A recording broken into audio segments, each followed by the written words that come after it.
LDBC. This is your boy, Coach Sheldon Harrison. You're live on the Coach Sheldon Harrison Combat Sports Show live. Okay, guys, so this is sort of a combat video slash a non-combat video, okay? And that's just the way that is. Okay, so I was training. I was training somebody, and, she just said, Coach, I don't, my performances, we were throwing a shot put. I don't see any kind of performance change in the shot put, and I'm not getting better. And you promised me that in 2 months, if I train, then I'd be significantly better. I said, you're absolutely right. That's what I said. I said, if you train, you will be significantly better. And I said, now listen to the sentence that I told you. I said, if you train, you'll be significantly better. And most of you probably caught on to what I mean by that. I said, if you train, yeah. I said, girl, that's the truth. Well, why? Why am I not? I said, because if you train. She said, Coach, I don't get it. What do you mean if you train? I said, so now common sense is non-existent, or are you two really dumb to figure this out? I said, you know dang on well you ain't been at training. I said, stop with the BS. I said, listen. And so I pulled out my spreadsheet. I said, see, this is what I come prepared for this generation of people that try to blame you for everything. And then, when you're dealing with teens and preteens, it's that 13 to 25-year-old age range. They try to blame you for everything. They blame you if things don't work for them, they look for somebody to just put it on. They do. So I pulled out my spreadsheet. I said, look, I said, this is you. I said, now you. I said, you ain't been to practice. I said, look at this. 7 months we've been at this. You said you ain't got better. I said, cool. I said, do you see these green checks and these red X's? I said, the red X's mean you ain't been at practice. Now, this is a 7-month period. I said, do you know that I've been for the 7 months I've been in session for 214 days. And I said, of the 214 days, you've been there only 40, excuse me, fanboy, only 43 days. I said, you've only been there 43 days. I said, so what are you expecting? And I said, there's one time I ain't see you for during there 3 weeks. I said, how you going to explain this? How is she going to explain this? I said, how you going to explain this one? How you going to explain this? I said, you got to tell me something. I said, you got to tell me something. Because I ain't seen you. Okay? And then when you come, you're complaining about the workload. I said, no, you're not going to get good. Yeah, but so-and-so don't work as hard as me, and they probably don't come a lot either. I said, yeah, but see, there's a such thing. Some people, they have a God-given gift. They have a God-given gift, and no matter what, those people, they need a little bit of instruction, and those people, they're going to be the ones that excel. You can bet your bottom dollar, those are going to be the people that excel in everything with minimal instruction, okay? And I said, unfortunately, that's not you. I said, you're going to have to put in some work. And I said, when you talk about those people that don't show up and they get better, I said, what does that tell you? I said, those people eventually, the train is going to come to an end. They're going to get better with limited skill set and their athleticism. But see, that stuff only takes you so far. Does that sound familiar? Don't that sound like a guy named Adrian Broner? Don't that sound like him? Your athleticism is it's going to take you but so far. But see, when you lack the strength and the technical attributes of what you're trying to do, when you lack those things, then guess what? It's a wrap. Because there are going to be people more skillful than you that come onto the scene, and they are going to check what I'm saying. These people, they're going to outperform you with little to no athleticism, but more technical skills because they've been working harder than you have. Or vice versa. They may have, it's just going to happen. Or the people that work the hardest are going to beat the people with the skill. Because we can't say Marcos Maidana was more athletic than Adrian Broner. No. But Marcos Maidana outworked Adrian Broner and just put his will on Adrian Broner and beat Adrian Broner down. See, that's what happened. And I told him, I said, look, here go the proof. I said, you the reason. I said, if anybody, if you want to say that it's my fault, I said, no, you suck because you don't want to train. And I said, that's the reality of this situation. You don't want to get your butt in here and work. You want to sit back, you want to, hang out with your friends. I said, listen, don't play me. All the homework in the world, and you gonna tell me that, you know what, you don't be on top of your homework that much to come to training? I ain't trying to hear that. You can tell me all the AP courses that you want. I got athletes who got all AP courses, and they come to training every day. I see athletes in between sets of workouts, man. They're reading a book while they on sitting on we got this little running machine.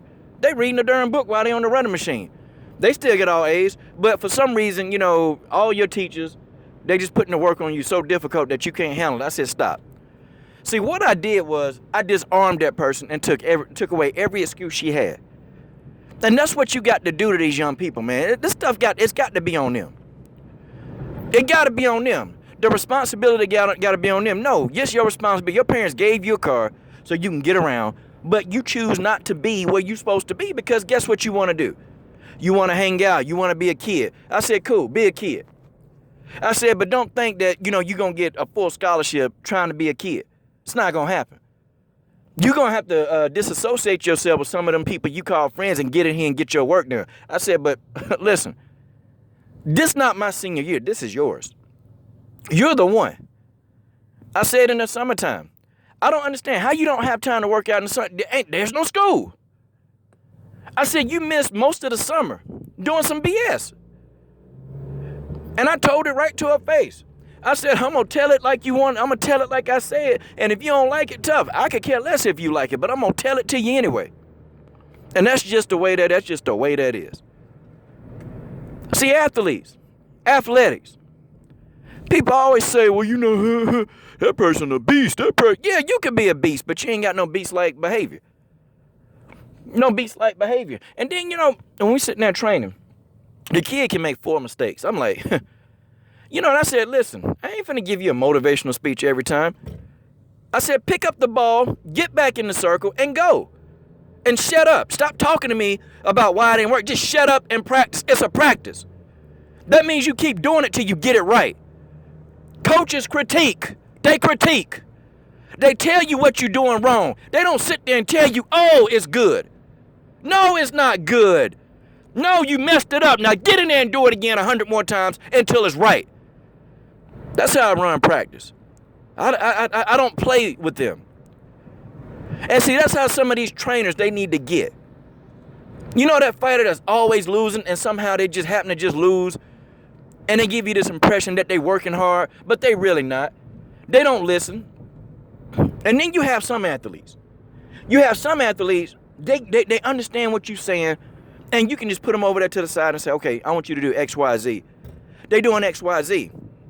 Because they take the complexity out of what you're saying and they go and do what you're telling them. You got some athletes, no, they got a way that they gonna do it. And no matter what you telling them, they still doing it their way. And they still messing up. And you know, I'm sitting here like, are you deaf? Do you have a glass eye that's preventing you from seeing what I mean, did you not see what I just did? I mean, no. But then, you know, it's amazing. And you know what, I'm talking about with 17 and 18-year-olds. They can't get nothing right, but you know, that 13 or 14-year-old kid, they'll come in there.